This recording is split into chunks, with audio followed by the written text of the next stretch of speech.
Yes, it's true, not clickbait. I have sold the Raptor. Well, I've traded it in on another truck. And here's my new truck, a 2018 Ford F-150 Lariat Sport Special Edition. Let me explain how I got here, because a lot of you are probably expecting a Raptor R or some kind of ridiculous replacement. Let's pull up a chair. Looks pretty sick, doesn't it? I know, you expected a Raptor R. Let me explain how I got here.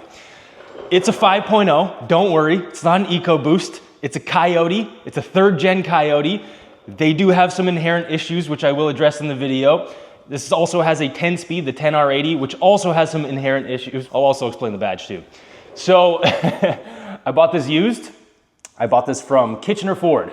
I cannot say enough good things about those two legends who helped me out, Connor and Dalton. Those guys were fantastic to deal with. This thing was listed at a reasonable price, which is why I was already interested in it. It's high mileage. My Raptor was also very high mileage. The Raptor had 391,000 kilometers when I traded it in.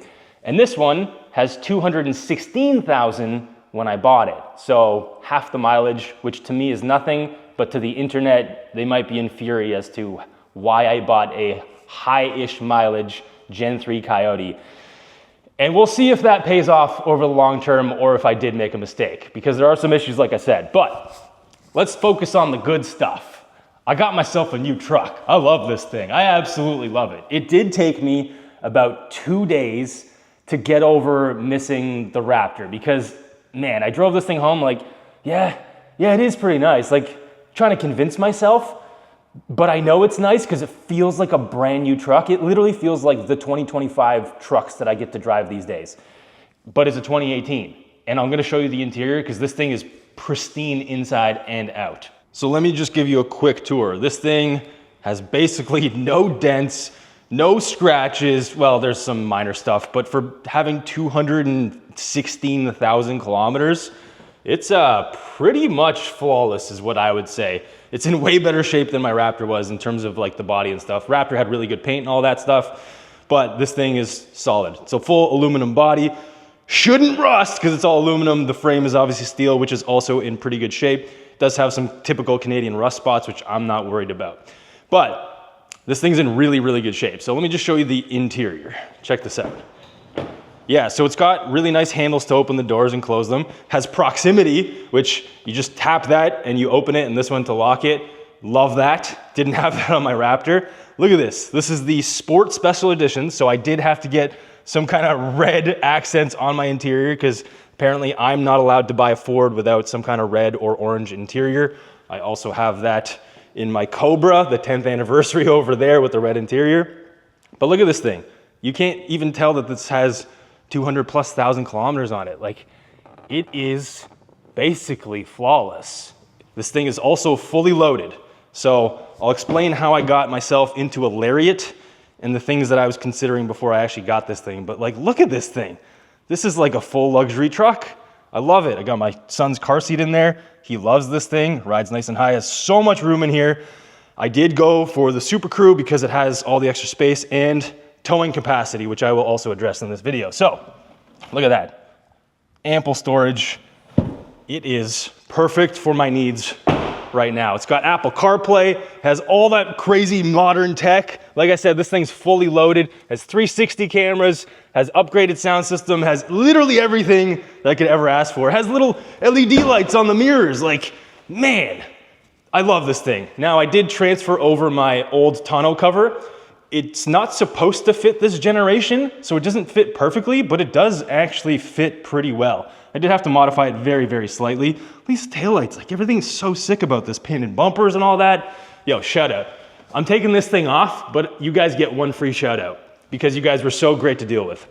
There's even lights in the bed. I can't open it right now because there's no room in there, but there are LED lights from the factory in the bed. Let's take a look at the front because this is, again, Sport Special Edition, so you do get some red badging on the Lariat stuff over here. You get some cool headlights, which are darker than the regular Lariat and all that stuff. Look at that. Looks amazing. I really like how those look. You get a different grille, which apparently is the same as like the STX grille. So I've seen people online actually swapping this grille onto their other F-150s, which is kind of funny because I had the Raptor and now everyone swapped over the Raptor or the Dude grill to their regular F-150s. So apparently people are swapping this one onto their other ones. So I just keep buying F-150s that people want to grill swap. Now, this is not from the factory, obviously, but I kind of kept it on because it's funny. So you can tell it's obviously not perfect, but the previous owner had it on there. So I'm like, you know what? It's funny. I'll probably take this off at some point, but for now, it's kind of growing on me. I know, I hate to admit it. And I wouldn't be me if I didn't modify it on day one that I bought it. So it's not the modification that you're thinking, it's this. I changed this day one when I brought it home. This was obviously the easiest thing ever to do, but I did have to modify it before I even really owned it. And I did something else as well. CarPlay did not work for me when I initially bought it, and that really pissed me off, but I did a quick update to the sync system using a little USB stick, and it worked perfectly ever since. So now I have everything, the truck is perfect. Let's get into how I ended up here. And the best part is, this is a one owner, clean title, clean Carfax truck. Do you know how hard that is to find? I do, because I couldn't find another single one available that was similar to this. Some of the trucks that I saw were priced the same as all the other trucks, but if you look at the Carfax, they were involved in a rollover. There was some insane stuff on some Carfaxes, so this one, super clean. Oh, and one more thing that I need to point out. Even though this is the Sport Special Edition, it doesn't have any stupid graphics down the side. I love the Raptor splash, but the Lariat Sport Special Editions usually had this like big, annoying thing down the entire side of the truck. And this also has the FX4 package, which also should have a bed decal. And I'm glad this has no decals on the side. It's perfect. Going from a Raptor full decals, bright orange, to a white work truck without custom plates that no one's gonna know it's me is actually quite refreshing. Now, let's address the elephants in the rooms. Coyote Gen 3. These ones are known to burn oil. Now, I do have some service records, thanks to the boys at Kitchener Ford, and this one does burn some oil. Not a big deal for me. There was a TSB. The TSB has been done, so they reflash the PCM and they give you a dipstick that I believe now measures 2 quarts instead of 1 quart. So it's just something I have to keep an eye on. But I will also be modifying that. So let's cut to what I'm gonna do for that.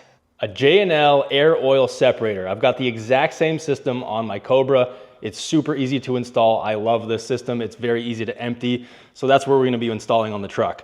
Very basic to install this. All you need is that. You need a little drill bit. You need a pry tool. You also need a Phillips head screwdriver, your 10mm socket, a knife if you want to cut these lines to fit, and obviously the bracket, which we'll be mounting to the battery box over here. It's a very easy install, literally a 5-minute job. So the first thing you want to do is take out this little clip over here, just with your little pry tool, and this is the connector that you want to disconnect. This also disconnects your auto start stop system, so I'm just going to leave that one off. Get that out of the way, and you're going to be using this existing hole for this bracket right over here, and you can kind of place that. You don't even need the second hole really. You could just probably leave it like that, but I'll be drilling that second hole because it's a plastic battery box. So I'm actually going to use this clip that they include in the installation before I put this down so that it has some nice threads to bite into. Put that on top and then get that screwed down. And there we go. That actually is pretty solid to the point that I don't even feel like I really need to drill that second one, but I will just in case, because once we get that here, I don't want it to be dangling around and stuff. So that is really solid. So I'm just gonna mark out that hole and drill in time. So let's move this bracket out of the way, and hopefully I marked it correctly. Looks like I did. Clip and bolt going through the back one over here. Looks like it lines up perfectly. I think I might need an extension now. Extension. Here we go. Done. Next thing you want to do is mount the actual oil separator. So I'm going to mount this temporarily so that I can line up the exact length of hoses that I need. So I'm just going to finger tighten this. This hose is going to go right over here. So as you can see, we've got a ton of extra length. Now I could just, route it somewhere around the back and do something like that, but I'm actually just going to end up cutting this for the cleanest install. So it's going to go straight from here to here. So it looks like I should mark something roughly about here, just give myself a little bit extra room. Cut, done. So measure once, cut 45 times, right? That looks about right to me. So now I'm gonna cut the other hose as well and check that one for fitment. And this hose goes from this side right over here, and it's gonna go all the way across like this. So get a nice, smooth, clean, straight run like that, I think. And I've committed to the cut. So now I'm gonna keep these little ends, which clean up these little cuts. I've committed to this length of hose, which should actually be perfect. Now it's time to dismount this, attach this to this, and then remount everything, take this off, and replace everything, and we're done. I've got the hoses now mounted, so this is all ready to go. Just need to throw this back on here, use those same machine screws, and I'll show you guys the finished product. Now these two are supposed to be quick disconnects. I probably should have done that first. There's a tab on the back. Okay, that one was easy. Let's see how this one comes off. Come on, don't fight me. It's so hot in here. Ah, there we go. Okay, that was the hard part, I guess. So now the easy part. Done and done. That's it, installed. Just get rid of my sweat off of here. What a clean installation. So now, if you ever want to dump this out, this is how easy it is, because it's the exact same as on my Cobra. I love the system. Back to the rest of the video. Now, an oil catch can isn't going to solve oil consumption issues, so I will be monitoring that. But if I just have to top up oil every now and then, honestly, no big deal. But it is something that I'm going to have to monitor. I have an oil catch can, the same JNL, two of them on my 2003 SVT Cobra, and then I have a different catch can set up on my C5. So I love catch cans in general. To also help with that potential issue, I'm going to be switching from the 0W20, which is recommended for these engines from the factory, to 5W30, which is also what I've done in the Cobra. So Ford Motors, 5W30. Okay, so let's explain exactly how I ended up with this particular truck. It was listed for a great price. Kitchener Ford had it. It was on the lot, and they just took it in, but they didn't PDI it and clean it up and all that stuff. So I reached out. I'm like, hey, don't sell that truck without letting me know. Went to go test drive it. It was awesome. So I bought it. But I wasn't exactly looking for a Lariat. I was actually looking for, if I'm not going to get a Raptor, I was like, what top trim F-150 should I get? So I started looking at like Limited. Well, it turns out the Limited is only available with the EcoBoost, which was out of question for me. I had to have the V8. So then I was like, okay, cool, I'll get the Platinum. Finding a Platinum with the 5-liter V8, at least in Ontario or generally in Canada, is nearly impossible. I found one in Northern Ontario, and it was owned by a smoker, so I did not want that one. And so I opted to just start going down the list of trims, and I ended up at a Lariat, which honestly to me, Lariat kind of means nothing, but this one's fully jammed. So it has the 502A package. It has basically every option except one that I really wanted. So I was like, you know what, fine, I'll deal without it. Obviously I know how to drive, but I did want the adaptive cruise. That's the one thing that this one doesn't have. However, I have seen people on the forums retrofit adaptive cruise to trucks that didn't have it. You have to use like Ford software and a bunch of like Ford OE parts. It can be done. Maybe that'll be a future project if it pisses me off enough, but unlikely, but we'll see. I'm not ruling it out. Now, I'm not really gonna try and modify this truck at all. I know, crazy. Why did you want the 5-liter V8 if you're not gonna do anything stupid to it? Well, I have other cars to do plenty of stupid things to.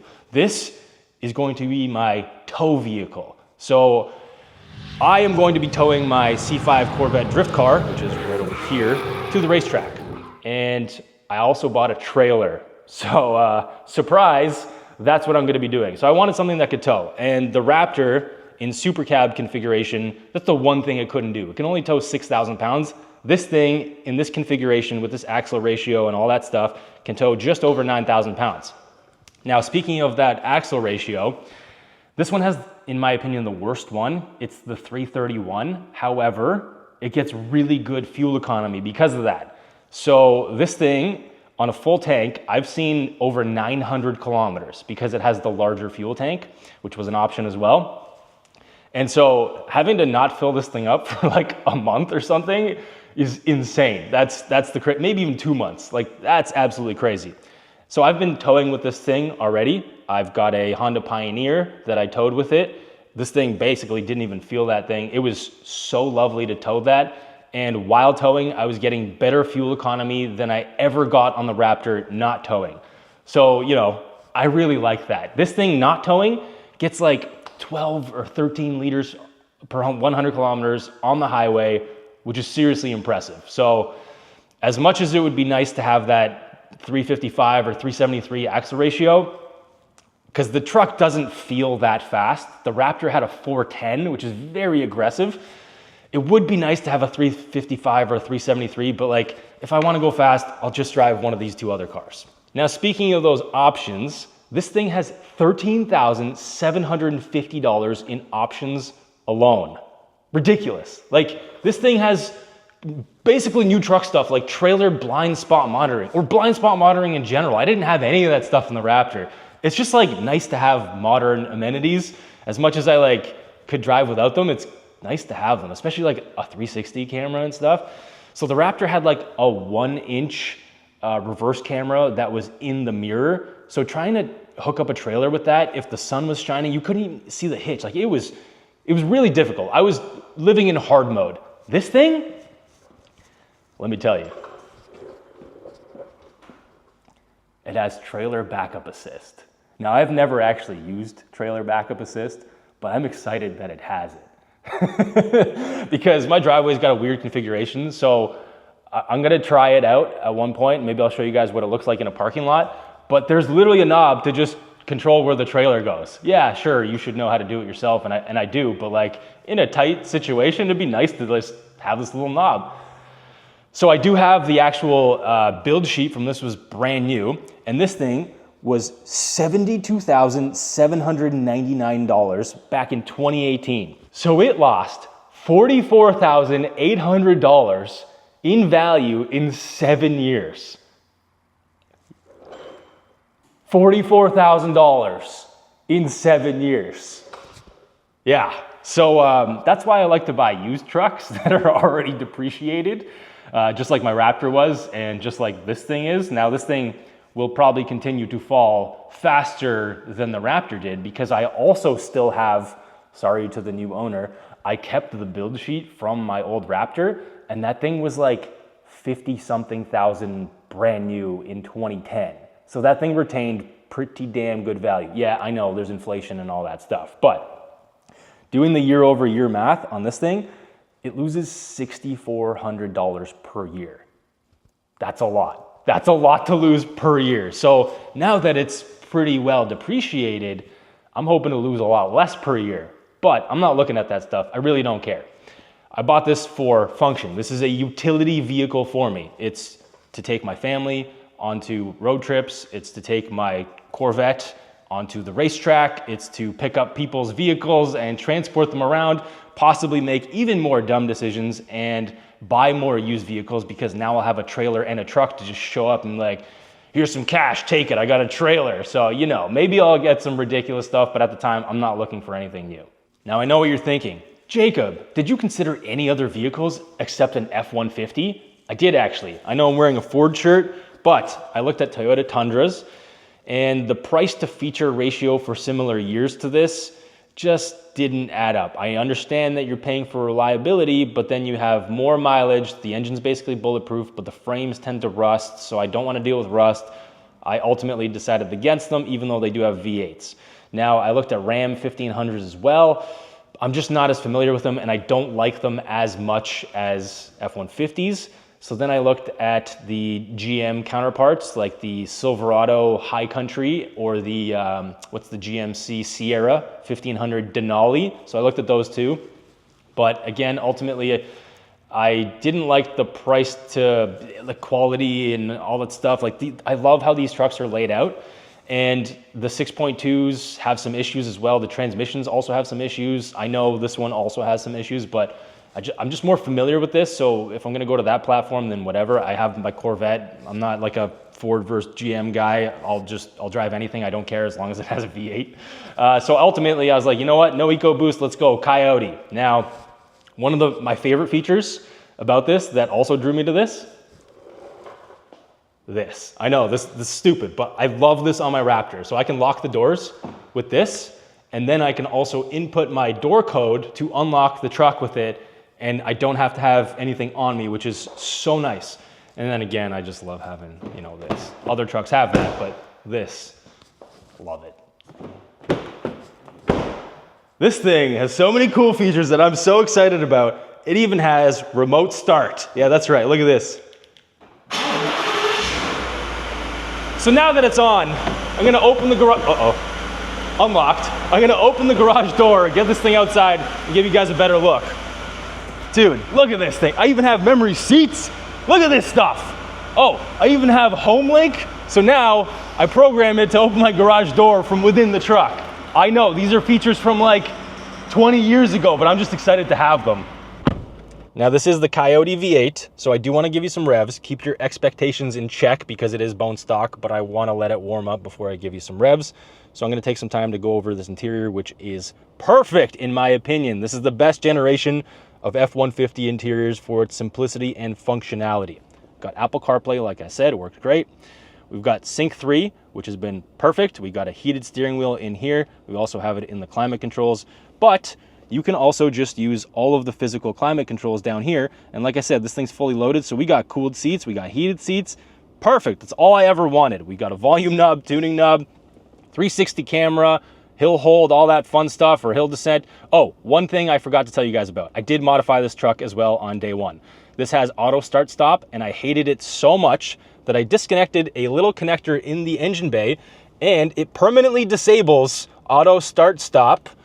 Apparently it has something to do with the battery management system, so maybe the alternator is not charging as efficiently as if that was connected, but then I don't have to spend $100 on a module to do the same thing, and if I have to replace the battery a little bit sooner, so be it.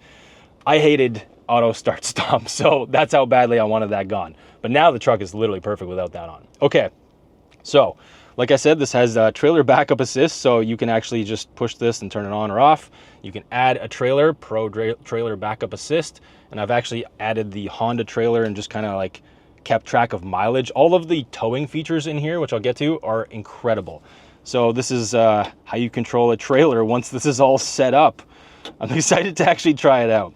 Now this does have the FX4 package as well, like I said, so it does have a locking rear differential. I think you even get some skid plates and stuff like that. We have 4 high, 4 low, 4 auto, which is also really nice. So in here, flawless. Normal shifter, doesn't fold down into itself. This center console does not make a table like the new ones, which is kind of cool, but like who really needs that crap? We also have buttons over here to control the shift points, which will basically, they're not actual manual mode unless you put it into manual. This way, it just kind of is gear limiting. Now, this normal shifter, beside that, we also have, because I said this is fully loaded, we actually have auto parking or self-parking, so it'll do, I think, parallel parking for you. I haven't tried it. I'll try it out one day just to see what it's like. We have this. It's not lane centering, it's kind of lane departure assist because this is like old school.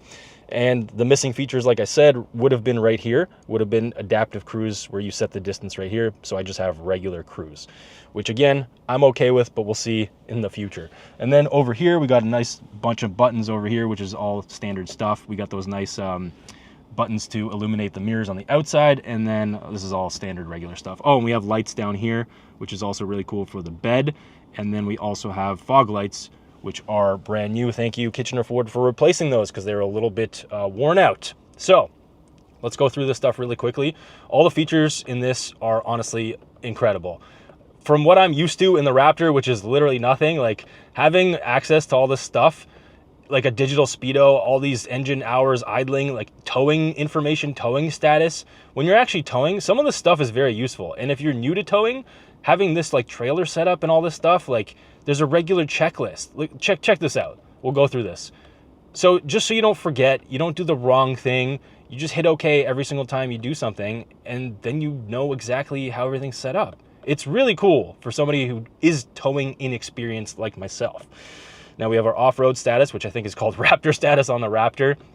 Power distribution, which is all kind of standard stuff in this generation. One other cool feature for towing as well is the distance to empty calculation. So normal or towing. So as soon as you switch it to towing, that's going to go up or down based on your existing mileage or how you're driving. So it's cool. Right now I'm not towing, I'm just parked, so it's probably not working very well, but it does work. I have tested it out and it is really, really nice to have. Look at all these crazy features. I'm not used to having any of this stuff. And then you can even go through here and set your vehicle. So like all your stuff that you want personalized to your key, it's incredible. Like this has so many features that are perfect for me. And the previous owner also did modify it with this F-150 kind of mirror finish. Honestly, I actually really like that. That's super clean. Another cool feature that this has is the tailgate drop. However, I did grease the hinges and I think they need a little bit more grease because it just needs a touch and then it eventually does fall. And it is a soft close tailgate, which is awesome. I also noticed that they didn't option the step, so I do not have to have a step in this. And then we do have a full spray-in Line X liner, which is also in really good shape. Oh, and these are the lights that I mentioned right here, which my son absolutely loves to play with. So we got full LED lighting in here, which is really nice to have. And now let's rev it up.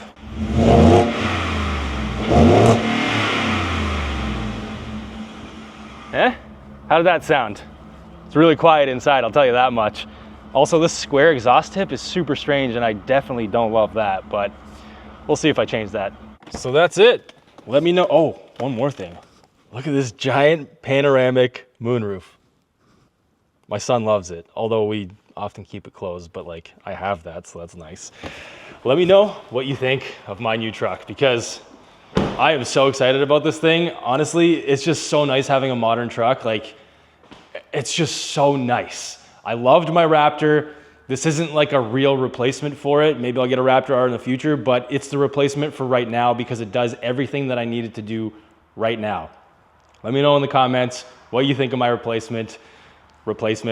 And I'm looking forward to using this thing as a utility vehicle to tow my fun vehicles and have more fun in the power sports stuff, doing ATVs and side-by-sides and all that kind of stuff. So like, this is the truck I need at the time that I need it, and it is so nice to have. Thanks for watching, and there's gonna be a full review on the stray pipes to see how this thing drives as well.